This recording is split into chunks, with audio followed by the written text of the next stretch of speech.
Hey folks, welcome back to Gaming Garbage, where we take a look at games, chat about the gaming news in the industry, and of course stream for fun. Today we're doing an update on Ubisoft, as we have a few stories to actually work on covering here, but the first one we're going to talk about is the Assassin's Creed game that was going to take place kind of somewhat during and definitely after the American Civil War. But because of Yusuke backlash and political turmoil in the United States, at least according to this title, it's why the game has actually been canceled at this point. Let's go ahead and go through this a little bit. So yeah, new game file report claims that Ubisoft canceled the Assassin's Creed game that would have been set in the Civil War and also the Reconstruction period that followed. The decision to cancel the game was made in 2024 in part because of the backlash against the reveal of the Black Samurai Yusuke in Assassin's Creed Shadows, more pressingly over concerns about the current political climate in the United States.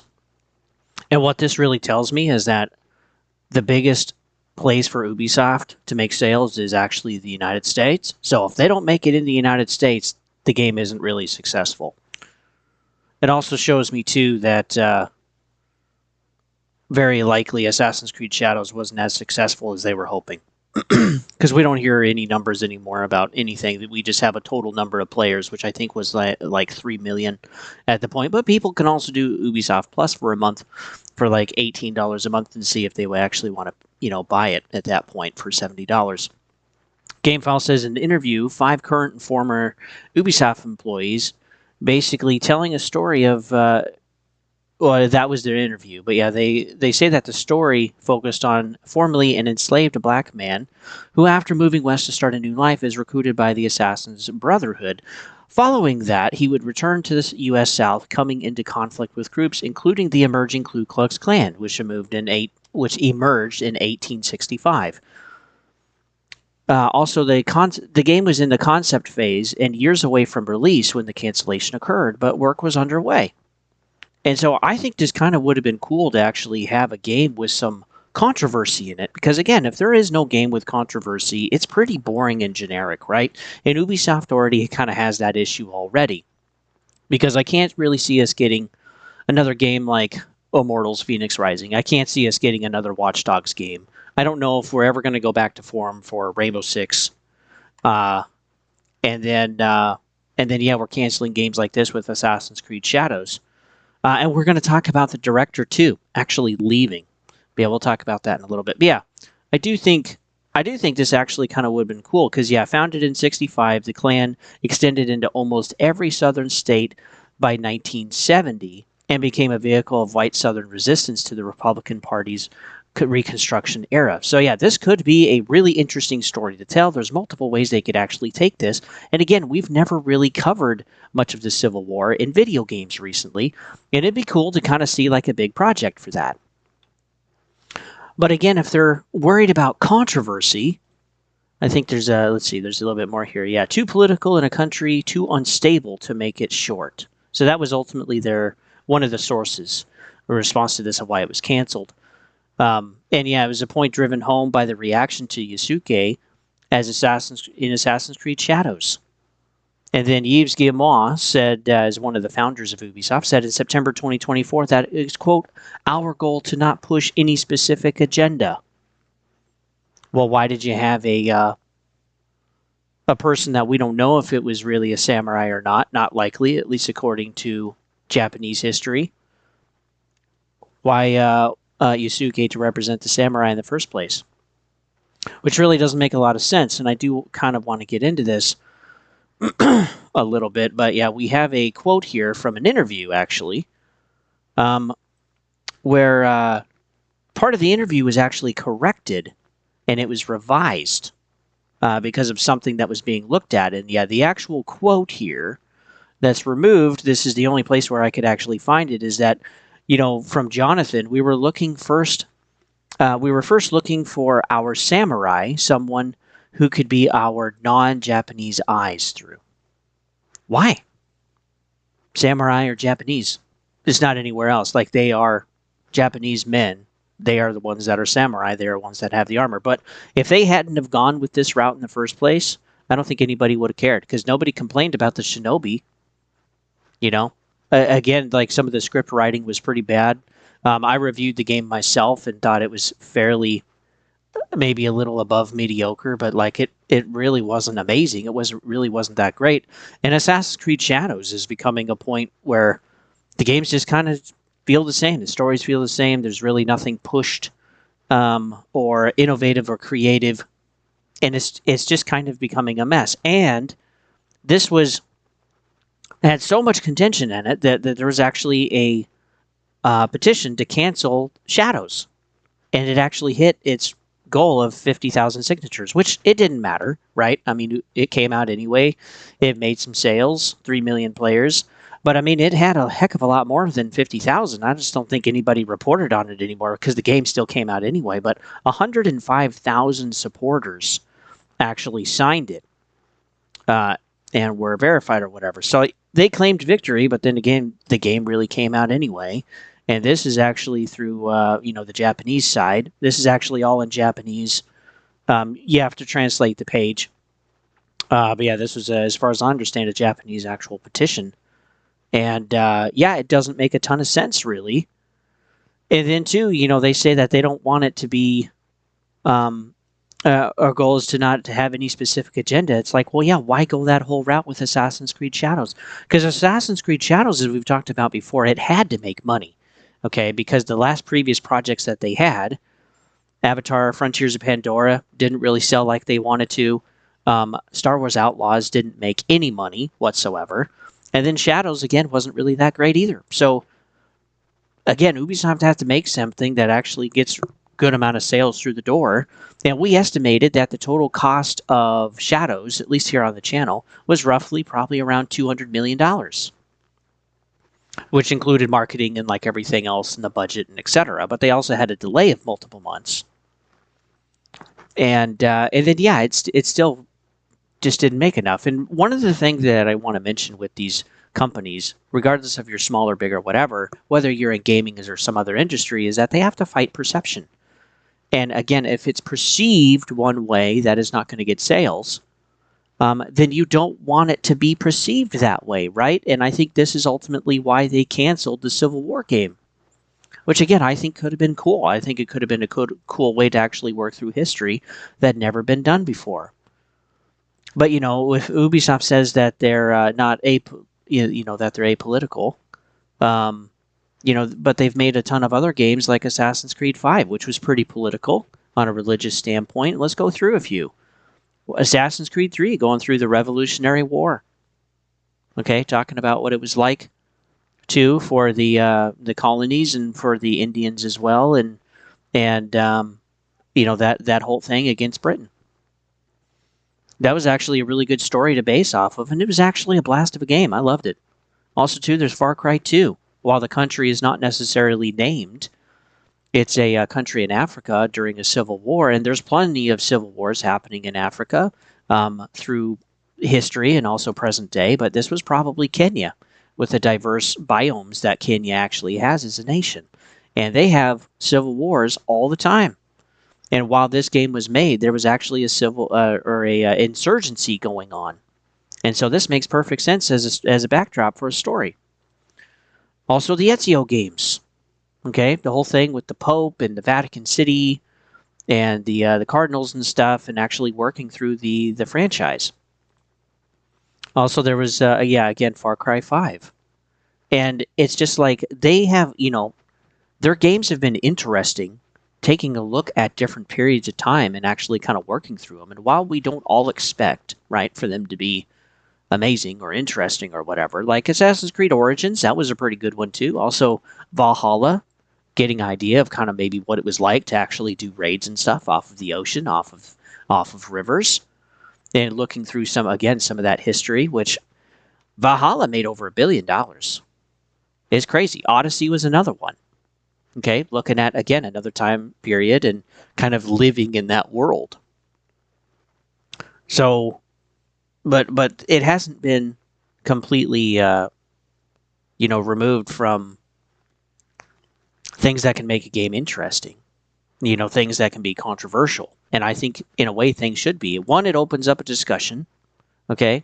And not everyone is mature about it, but it does open up a discussion. And then you're also to relay some messaging that can be good for future generations that didn't live through a certain period of time. Because again, if we don't have historical record that's accessible or to remind us, we're doomed to repeat history, right? I hope we never do. I hope we never have a civil war again. I hope none of that ever happens in this case. But yeah, I just think it's really, really interesting that it's like they canceled the game. And then also, instead of making another Assassin's Creed game, we have Skull and Bones, which again was another game that was just very flat, mediocre, kind of like a mobile game, which makes sense because it was done by a studio that made mobile games. And this was their first big release in Singapore as a Singaporean studio. And again, it's just like, well, it's okay. And, for Skull and Bones, their next big season, they had to delay it anyway. So I don't think Skull and Bones is making money either. And regardless of what franchise we're looking at, what game is actually released, Ubisoft is just not making money. And it's definitely a problem. I want to pull this up too.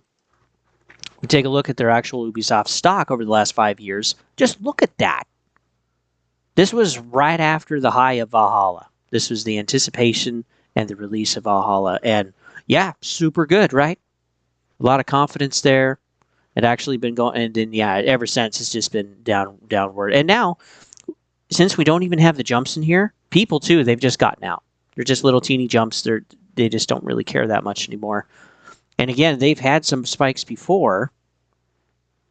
I actually don't know what game this was, or what game this was.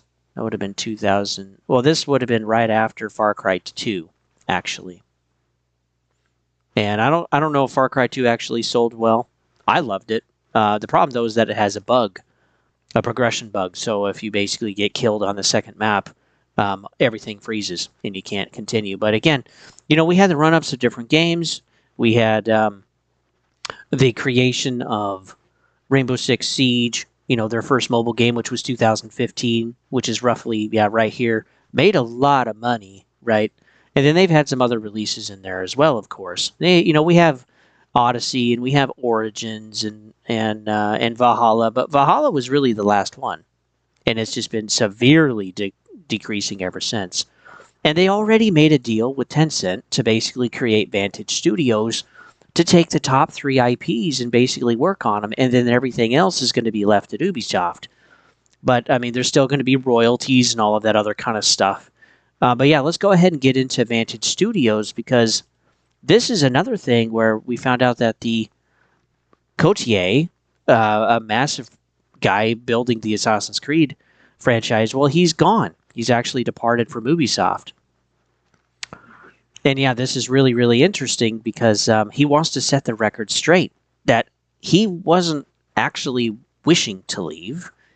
He says that he was actually pushed out. And so let's actually read what he posted here on LinkedIn.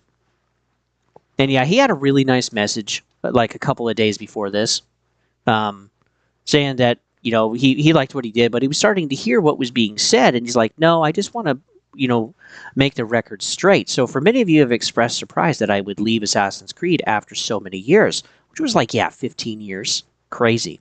Especially given the passion I still hold for it. The truth is simple. I did not make that choice. Ubisoft decided to transfer leadership to the Assassin's Creed franchise to someone closer to its new organizational structure. Okay, that's Vantage Studios, taking over Far Cry, Assassin's Creed, and Rainbow Six. And a different position was mentioned, but it did not carry the same scope, mandate, or continuity with the work I had been entrusted in recent years. So he felt like it was a demotion, right? And I want to be clear that I hold no resentment. Ubisoft has been my home for all of my professional life, and I will always be grateful for the people, projects, and the beliefs that together we could create worlds that inspired millions. But I still owe it to my teams, past and present, to say this plainly. I did not walk away. I stayed at my post until Ubisoft asked me to step aside. So that's not great. That's not good. I don't see that as good for Assassin's Creed Shadows, because when we take a look actually what he's worked on since 2010, folks. 2010. So Brotherhood, Assassin's Creed 3, wonderful game. Black Flag, wonderful game. Syndicate, people appreciate it more now. Odyssey, pretty good game. Valhalla, made over $1 billion. So he's got a really good rap sheet here. Like really, really good. And then 2, during September 2022, during Assassin's Creed Ubisoft Forward Showcase, which I don't think we're getting one this year, we haven't had any announcements on it whatsoever. Cote announced several new projects, including Codename Red, which was Shadows, Codename Hex, which that's supposed to be releasing like at the end of this year or next year, and then also a mobile game, Jade, and then also teased a Netflix series alongside the mobile game. And then also there was a Video Game Chronicle. He discussed another multiplayer title called Codename Invictus. And again, these titles we haven't really heard anything about. We've heard a little bit about Hex, but like really nothing else. And the fact that he's now going to be stepping down. I mean, he made it all the way to executive producer, for Pete's sakes, on Valhalla. Yeah, now he's been pushed out. And this is great. Not great. So who's going to take over is Charlie Guillemois and Christophe Durenz. I don't know if I'm saying that correct, but they're basically going to take over Vantage Studios, and they're going to co-work with all of the franchise that they have there. So let's take a look at what they've done. So really, when we take a look at what Charlie has worked on, it's basically just this. It was a mobile game for running off of Elite Squad, basically. Ubisoft is shutting down Tom Clancy's Elite Squad in 2021. Everything was going to be ended by October of that year. So it's basically just been out just over a year, and it's shut down. And this is the only credit that he actually has, which is insane to me. And then we look at Durenz. There's not much there either. There's basically, yeah, he was just additional crew for these 3 games. That's kind of it. What has he been doing? Like, what is he been doing? And these guys are going to run Vantage Studios with Assassin's Creed, again, Far Cry, but definitely Rainbow Six. So it's like, okay, Rainbow Six, Far Cry, and Assassin's Creed, and these guys are running the show. And what's weird too is they have these gaps of just like, okay, what were you guys working on? What were you guys doing? And I guess Charlie had some projects that completely failed, right? It wasn't just Elite Squad. But yeah, like this is not good. This does not breed a bunch of hope for me. And then yeah, taking a look at the stock price, it's just like, my word, bro. It's like this is not going to be better. The analyst rating is hold. At this point, why would you? Because it's going to go up, baby. It's going to go up. No, I don't. I don't think it is. It honestly really doesn't look like it. And then yeah, we have some games that we also haven't heard about. Again, usually we have something around the time of the Game Awards, which is in basically less than a month at this point. And usually we know that Ubisoft also has their own showcase, which I'm not sure if we're going to get that this year. But yeah, Far Cry 7, it'll be a non-linear adventure to rescue your kidnapped family. Roughly 72-hour in-game limit. So it's going to be padded to death. Just like Assassin's Creed Shadows was. Padded to death. Also, the Prince of Persia Sands of Time remake. Early 2026. Before March of 31. Guys. That's in like 5 months. We haven't heard a word on this. I think it's delayed. Also, the Splinter Cell remake is supposed to be released at the end of 2026. Again, basically, we're 14 months away. Haven't heard a word. Absolutely nothing. Also, the movie that they were working on was canceled with Tom Hardy. This is not good. And this is hilarious, too. I mean, this guy is smart. Because, yeah, he makes it look like PlayStation, but no, it's Game Pulse. And he basically just does, like, AI trailers and stuff. So, we're not going to watch it. But 46 million views. People are like, ooh. PlayStation is showing the Splinter Cell remake official reveal trailer. Let's click on it. 46 million. There's demand for this. There's definitely demand for this. But like, what are they doing? We haven't heard much of anything. They also had a Splinter Cell, anime, basically, TV show on Netflix, which I haven't watched. But like, this is weird. I guess Pandora Tomorrow is now on Steam, in a way. But yeah, like, what are they doing with their IPs? And then they're removing Cote from Assassin's Creed, and it's like, okay, what are we doing here? I don't know. I just don't have a lot of hope for what Ubisoft is going to do. They literally just took, tons of money from Tencent, and that is all pumped into Vantage Studios. And Tencent is going to own 25%, basically. And then Ubisoft put the rest of the money forward, which where did they get that money? Debt. And the future isn't looking any brighter for them. How are they going to pay that debt off? What are the obligations that they have for Tencent? Tencent doesn't invest in stuff just to get nothing. So we don't know, again, exactly what the deals are, but yeah, this is just, it's not good. It's not good, folks. Yeah, and it's sad because I used to love their games. I really did. But we're at a point now where they're wanting to be safe. They're wanting to make things generic. They're canceling stuff that could be interesting. But again, I don't know if I would really trust them to execute it in a fun way for players. Because again, things don't have to be political. You can talk about political stuff, but when you're pushing a political side and narrative, that's what us players don't want. And that's what they've been doing through their games. And now that that's the perception, whether they're actually doing that or will continue to do that or not, that's what's going to be perceived. So I don't see how Ubisoft actually gets out of that or gets away from that unless they actually make just flat out masculine video games. Will they do that? I don't know. And this is a lesson too for every other publisher basically out there. I mean, you got to get money through the door. This is all a business. What matters is the money. Follow the money, folks. So yeah, we'll see what happens. But yeah, I thought this was interesting, and maybe we'll actually have a showcase. I'll take time to watch that if Ubisoft has one, but we don't have any word on that either. So they're just really quiet right now, and then they're canceling some stuff, in the background, and just frick yeah, baby, just keep that stock price going down. It's not the lowest it's ever been, but pretty dang close. The lowest they have was $2.68. But yeah, I don't think it's good for Assassin's Creed. I don't see Vantage Studios. I don't see that as good. And they had to take money from someone else anyway, from Tencent. Otherwise, yeah, they were probably going to collapse anyway. And yeah, this probably just prolongs the problem. So with that, folks, thanks for tuning in. You can always follow me over at GameGarbage22. There's a bunch of stuff there. There's also a playlist to help section it all out for you. Also, there's Twitch at Don't Tread on D. And yeah, when I play video games, definitely chat with me to know that you're there, and I'll chat back. So with that, folks, we'll see you guys on the next one.